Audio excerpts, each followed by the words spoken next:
Excuse me while I look like I haven't shaved in 15 years. Hi.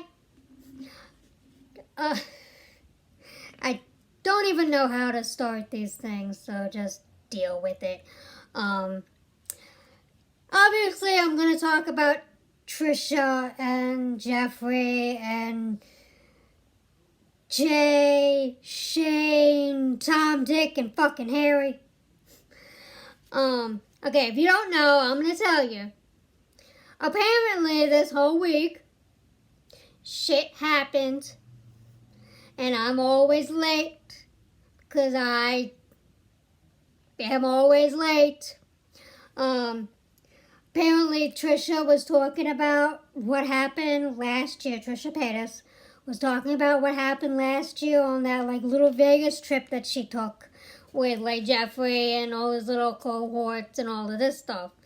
And, she's just rehashing what happened because Trisha rehashes. It's what she does. And apparently this hairbyjay guy who was on that trip heard that she had said stuff that she was, dissatisfied with his service, and he thought, he overcharged her, and they were making all fun of her and all of this stuff, and he did an Instagram Live where he had some stuff to say.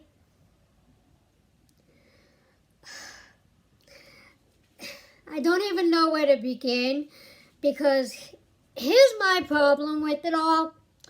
Here she sits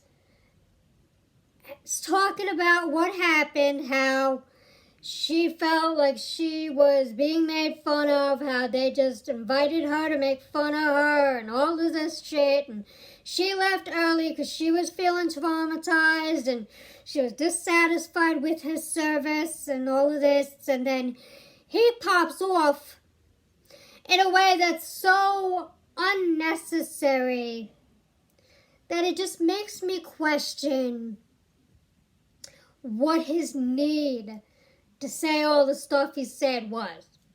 He sat there on his little Instagram Live, called her a walrus. Why? Why? Because she's fat, and called her poor. They were making fun of the fact that she rents her mansion, because apparently that's not good enough. Oh, I'm so sorry, we're not rich like you. Oh, go cry to your mother, who probably rents her goddamn apartment her damn self. Yeah, it's poor business practice when someone is dissatisfied and then you counter by ripping her apart. I don't understand what he thought he was trying to get at. That she's poor, that she's fat, that she had a problem with his service, and that automatically justifies, well, you're ugly and you're fat and your skin is bad, and just really vile, horrible things that didn't need to be said. Why? Because she didn't like your service. She was dissatisfied. Okay, and look, I've said it before, I don't know where, but there's a phrase that, whatever his name is from Ringling Brothers Circus said, P.T. Barnum said, you can please some of the people some of the time, but you can't please all the people all the time. Not everybody is going to like the shit you do. You're not obligated to have everybody kiss your ass because you're doing Jeffree Star's hair. He's not Beyonce. Even Beyonce can just say, oh, you don't have to like this guy. I don't understand why he felt the need to rip into her the way he needed. It's not about him being a mean girl, and yeah, he was, but it's the necessity of why he said what he said. It really boils down to why he felt the need to say what he said. because you can say whatever you want about Trisha being a troll and all of this stuff, and yeah, but that doesn't mean that you get to call her fat. You don't have the right to destroy someone's physical appearance because I don't understand why these young people, and yeah, I'm like old, but I don't understand why these young people feel the need to say the things that they need to say because someone's not happy. It's not about like being a Karen and all of this stuff. It's just that doesn't justify why you said what you said. She didn't like the hair you put on her head. She didn't like the fact that she felt you overcharged her. That doesn't mean you get to call her a walrus, call her poor. I don't understand why you think that that's what that means. And it's not about these people. Well, these people have money, and that's why. And she doesn't. She just bought a $3.7 million house. So obviously she has money. The fact that she was on this trip already nervous, not wanting to make Jeffree feel like he had to pay her way, like she's some kind of leech, but at the same time didn't want to seem like she can just spend all this money without caring about prices. I don't understand why these young people feel like if you care about prices that automatically is a bad thing. What are we as their parents teaching these young people that money is not an object? That's what it boils down to. This guy obviously feels that because you're rich, because you have a certain amount of money, you automatically don't care about prices. You don't have to be thrifty. Because being thrifty is a bad thing. Like, I don't understand, like, why you feel like being thrifty is a bad thing. And maybe one of you rich people watching this can tell me. You little Instagram influencer people can tell me why being thrifty is a bad thing. Caring about price tags is a bad thing. If you have millions of dollars, automatically yeah. She was trying not to come across as a leech on this trip. She really wasn't. You could tell by the fact that she was trying to care about prices. The fact that Jeffree gave her Balenciaga bag to his assistant, why? That wasn't your bag. It was her bag. She put her camera in that bag. She bought that bag. It was her possession. Why did you feel that you get to thieve and steal her possession by giving it away to somebody else and then they throw it away? That doesn't mean that. It just smacks of entitlement, but not the funny kind of entitlement where we are just constantly making fun of these influencers that like call up these restaurants and say, yeah, if you give me food, I'll quote unquote pay you in exposure. Like, it's not that kind of entitlement. It's that I get to do whatever I want because I have that right. Because I'm rich and automatically that means I get to do whatever a law. It's not, there's no law on the books that say if you earn a specific amount, then you get to do whatever you want to do with no consequences. I don't understand.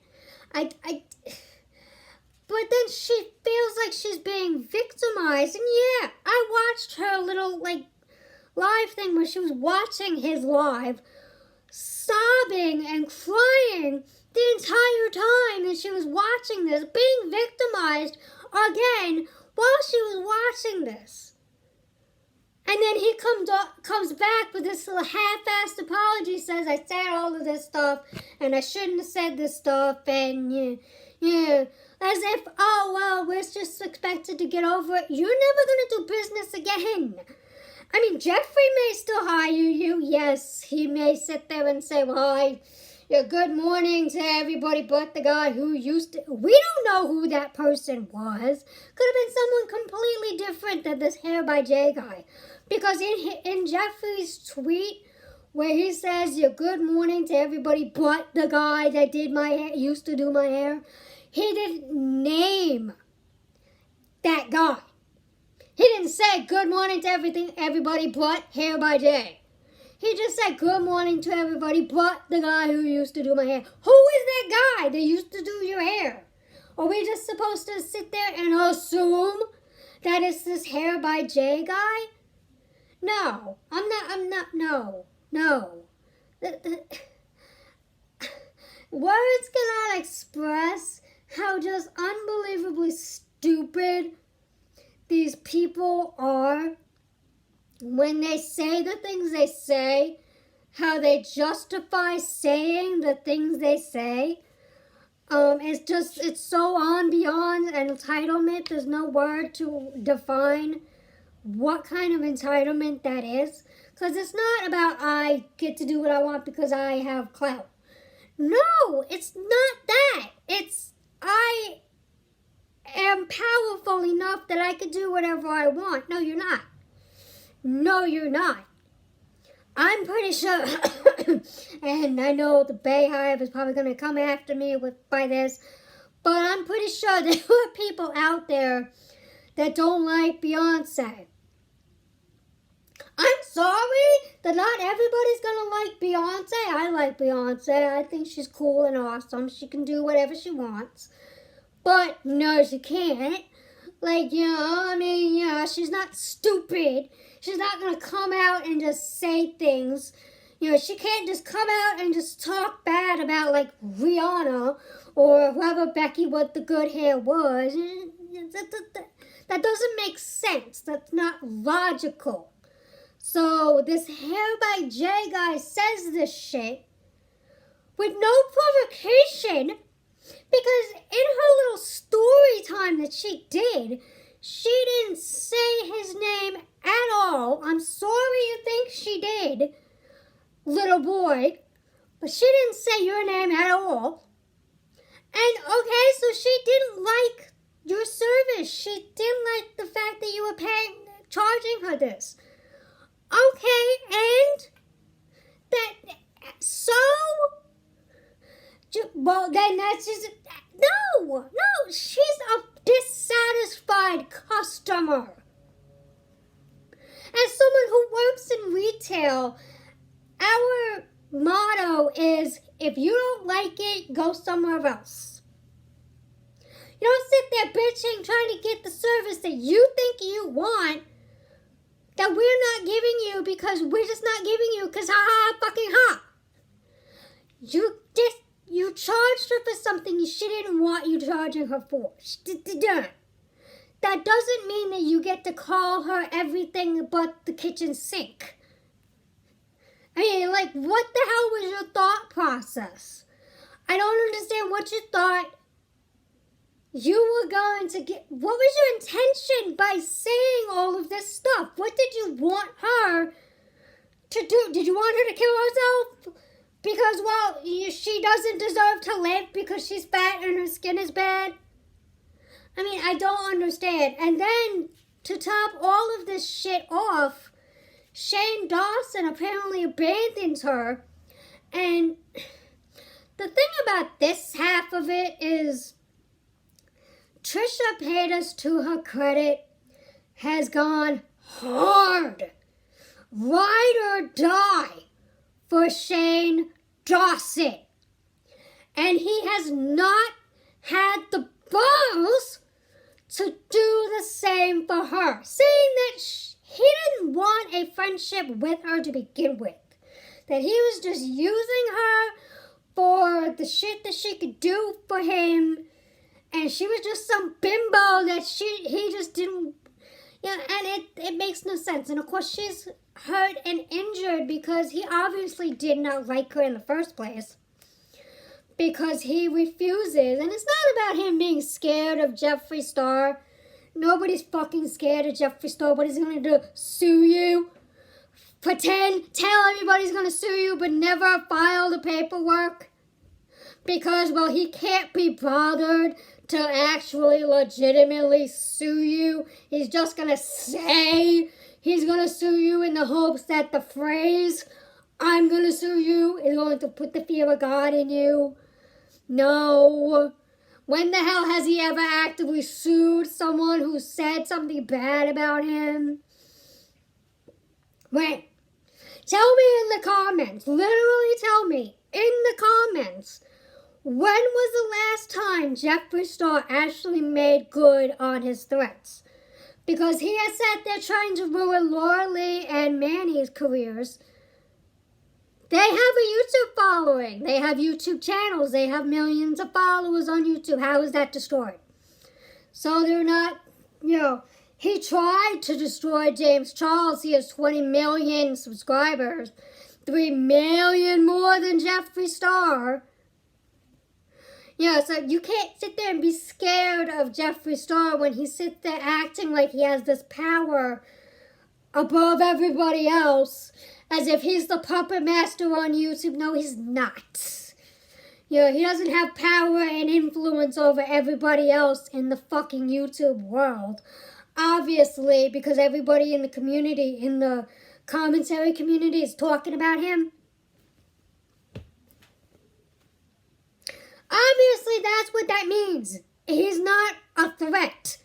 So Shane Dawson can't sit there and say, well, I'm scared of Jeffree. For what? What is he going to do to you? You destroyed your own career. What is Jeffree Star going to do? Destroy your already destroyed career? He's not going to... So that just says everything right there about... It's not even where his loyalties lie. It's how he feels about Trisha Paytas in the first place. The fact that he never cared about her in the beginning. Only used her. And just pretends. Kisses her ass for a few days and that's it. Because she has gone hard. Ride or die. Throughout this entire year past. When his career had gone canceled. And I put canceled in quotes because apparently cancel culture doesn't cancel anybody. Because the only canceled career we could ever claim was fucking James Charles 2 years ago with the Bye Sister thing where he lost 3 million subscribers over the course of 3 days. That's a canceling. But then even that is not. Because the fact that he has 20 million subscribers says that he not only gained the 3 million subscribers that he lost, but gained 3 million more. Onision is the only... That's a canceled... the fact that his Onision's channel has been demonetized, meaning that he can no longer make money off of his YouTube career. That's a canceling. That's not going to happen. Shane Dawson, you can sit there and claim, well, it will. No, it won't. Because there are people who are still going to watch and pay Shane Dawson money. There are people who are still buying Jeffree Star's stuff. That's not canceling these people. You want to cancel these people, boycott en masse their channel. I look at Jeffree Star's channel, he still has 17 million subscribers. And I'm not going to sit here and say, well, you should unsubscribe to him. No, that's your thing. If you don't want to do that, you go ahead and do that. But it makes me question whether you even give a rat's ass whether you are subscribed to him or not. Do you even know? And if you are, what makes you still subscribe to him? Or you hate watching him? Well, then you're still adding to his money. This whole situation is just so stupid and so juvenile that it makes me think that these influencer people, these YouTube people that develop fame on the internet, the age that they gain fame is the age they stay. That being a social media influencer tends to not demature you, whatever that other word for that is. It makes you like go down in maturity. Regress. It makes you regress in maturity. Because Jeffree Star sat there on social media in his 30s and he's still 13 years old. Shane Dawson is still 13 years old. Hairbyjay is still fucking 13 years old. When are you going to grow up and mature in a way that you can maturely interact with people of your actual age group outside in the real world, who have actual jobs, who pay taxes, who rent to own their own property, who have health insurance that they pay into, 401ks? Like, how? How can you relate? How can Jeffree Star relate to 36-year-olds who have to put money into their child's education, who are creating college funds, who are saving up for retirement? Like, how can he relate to that?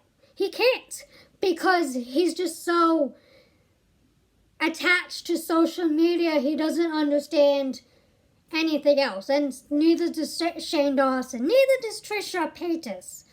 She's not a regular 32-year-old woman who has a 401k, who are working in corporate America trying to save up for retirement or to buy a car or a house. Like, she's getting ready to get married.